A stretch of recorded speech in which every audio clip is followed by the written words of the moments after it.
Hello friends, welcome to my channel rewind history. पिछली class में हम लोगों ने स्टोन एज यानी कि पाषाण काल के बारे में पढ़ा था और ये देखा था कि पाषाण काल का विभाजन इतिहासकारों ने किस प्रकार से किया है। तो हमने ये देखा था कि पाषाण काल के जो औजार थे वो पाषाण कालीन मानव के जीवन शैली का एक प्रमुख हिस्सा थे। तो ये इन पाषाण औजारों में किस प्रकार से परिवर्तन हुए, उनके प्रकार के आधार पर पाषाण काल को भी विभाजित किया गया है।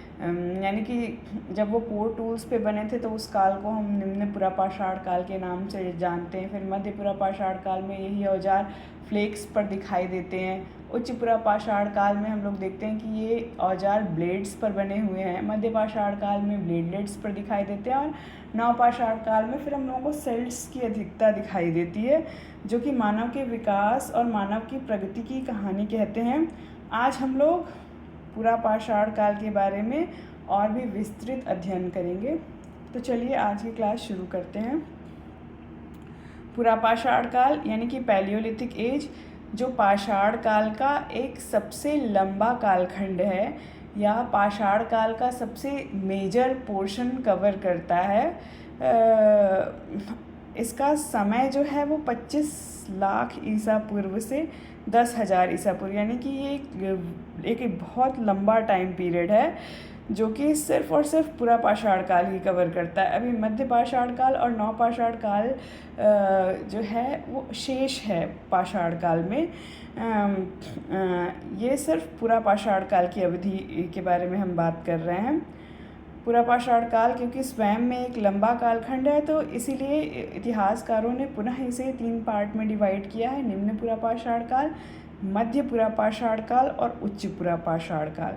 अब पुरापाषाण काल के लक्षणों के बारे में हम देखेंगे, यानी कि पुरापाषाण काल की पहचान क्या है या इस काल की विशेषताएं क्या थीं या मानव की जीवन शैली किस प्रकार से थी। तो आइए देखते हैं। इस समय का मानव आखेटक या शिकारी था। मुख्य रूप से या न तो उसे कृषि करनी आती थी, ना तो वो पशुपालन करता था। तो उसके पास अपने जीवन यापन करने का सिर्फ एकमात्र तरीका शिकार था। इसलिए उस समय मानव आखेटक या शिकारी था। वो खाद्य उत्पादक नहीं था, वो खाद्य संग्राहक था, यानी कि जानवरों को मारकर अपने खाद्य सामग्री का संग्रहण करता था। पशुपालन का ज्ञान उसे अभी नहीं था और पशुओं को वो मारकर खा जा रहा है, तो वो पशुओं को पालने का काम अभी नहीं कर रहा है फिलहाल। आपका ज्ञान उसे था किंतु उपयोग नहीं करता था। उपयोग की जानकारी उसे नवपाषाण काल में हुई आगे चलकर। अभी फ़िलहाल आग की जानकारी तो उसे थी क्योंकि एविडेंसेस मिले हैं, लेकिन उसका उपयोग वो करते थे ऐसी कोई एविडेंसेस नहीं मिलते हैं। औजार, पुरापाषाण कालीन मानव के औजार या औजार की शैली के बारे में अगर बात करें तो हमें 2 प्रकार के कल्चर्स इसमें दिखाई देते हैं: मद्रास संस्कृति और सुहन संस्कृति।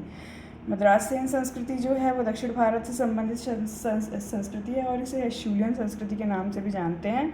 यहाँ के जो मेजर औजार हैं वो हैंड एक्स या क्लीवर हैं। सुहन घाटी, जो कि सुहन नदी घाटी पाकिस्तान में स्थित है, वहाँ से हमें सुहन संस्कृति के प्रमाण मिलते हैं, जहाँ चॉपर चॉपिंग टूल्स, जो पेबल टूल्स हैं, उनकी अधिकता देखने को मिलती है।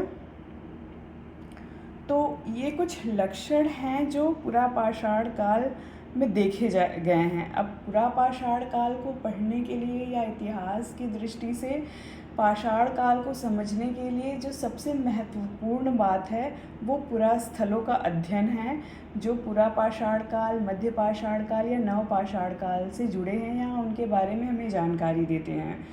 तो जो मेजर सेक्शन है या जो महत्वपूर्ण बात है, जो पढ़ने योग्य है या जो प्रतियोगी परीक्षाओं में अधिक से अधिक पूछा जाता है, वो पुरास्थलों के बारे में ही है कि वहाँ की फाइंडिंग्स क्या हैं और विद्वानों ने किस प्रकार से वहाँ अध्ययन किया है या मानव की जीवन शैली को किस प्रकार से रेखांकित किया गया भिन्न भिन्न जगहों पर।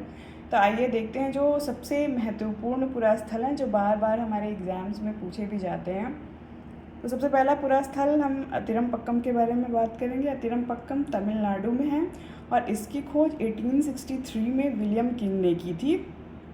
यहाँ से उन्होंने एक क्लीवर ढूंढा था और ये एक निम्न पुरापाषाणकालीन पुरास्थल है, जहाँ से निम्न पुरापाषाण काल, मध्य पुरापाषाण काल व उच्च पुरापाषाण काल के क्रम हमें दिखाई दे।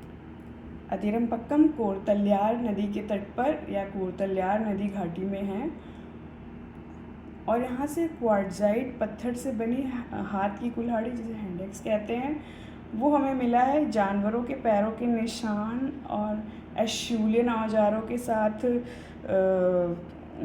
हमें जानवरों के अवशेष मिले हैं। और जो 3 जानवर जो मेजर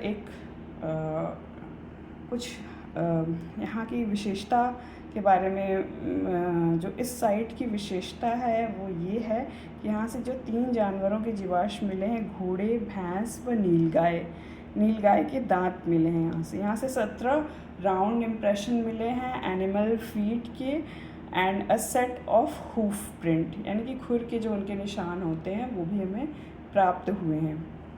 अब तो ये अतिरम्पक्कम जो एक महत्वपूर्ण साइट थी उसके बारे में भी हमने चर्चा की। कोरतल्यार नदी के तट पर है, विलियम किंग ने इसकी खोज 1863 में की थी और यहाँ से जो फाइंडिंग्स हैं उसके बारे में हमने चर्चा की।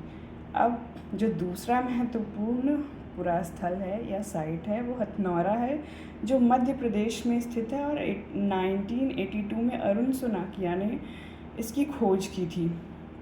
ये एक लोअर पैलियोलिथिक साइट है और यहाँ से प्राचीनतम जीवाश्म हमें मिलते हैं मानव की खोपड़ी व कंकाल के, जो 30 वर्षीय महिला यानी एडवांस होमो इरेक्टस के हैं, जिसका नाम इरेक्टस नर्मेडेंसीज रखा गया है।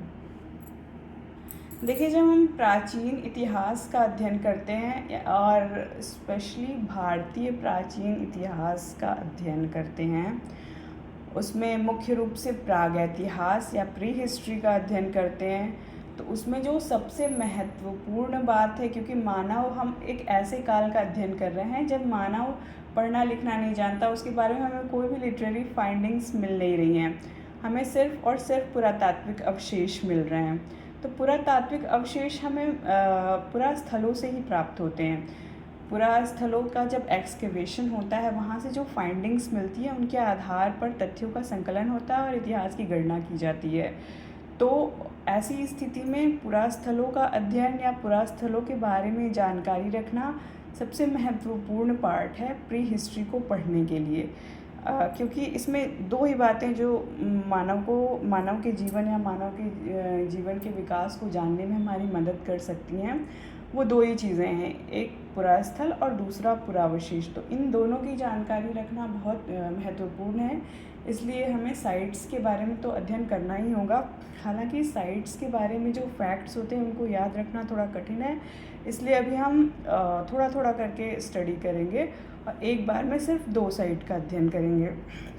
तो आज हम लोगों ने अतिरम्पक्कम और हथनोरा के बारे में पढ़ा। अब नेक्स्ट क्लास में हम लोग 2 साइट और करेंगे और आगे की स्टडी करेंगे।